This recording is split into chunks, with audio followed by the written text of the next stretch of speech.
Pammal case சம்பந்தம்னு ஒரு படம், Kamal sir படம். எதிர்காலத்தில் எச்சி மொழியா அதுன்னு கமல் சாரே பாடியிருப்பார். பாட்டு கம்போஸ் பண்ணிட்டு இருக்கான். அன்னைக்கு ஈவினிங் ஃபுல்லாக 10 மணி வரைக்கும், நைட்டு பத்திக்கும் எதிர்காலத்தில் எச்சி மொழியாத பஞ்சு நெருப்புன்னு பாடிட்டே இருக்கேன். எரிஞ்சிரோன்னு நான் கம்போஸ் பண்ணிட்டு 11:30க்கு நான் வீட்டுக்கு போயிட்டேன். காலையில் 5 மணிக்கு எனக்கு வீட்டுக்கு ஃபோன் வருது. கம்போசிங் தேட்டர் எல்லாம் எரிஞ்சு போயிட்டு, இன்ஸ்ட்ருமெண்டெல்லாம் எரிஞ்சு போச்சுன்னு எனக்கு நிஜமாக நடந்த கதை. நான் எங்கேயும் சொன்னதில்லை. இது நிகழ்வு, மறக்க முடியாத நிகழ்வு. என்னுடைய ஹார்மோனியம், கிட்டார், தப்லா, டோலக்கு எல்லா இன்ஸ்ட்ருமெண்ட் போயிடுச்சு. அவ்வளோதான்.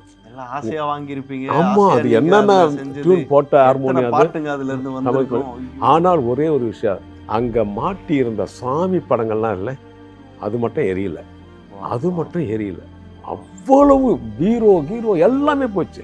இது என்னுடைய வாழ்நாளில் மறக்க முடியாத ஒரு விஷயம்.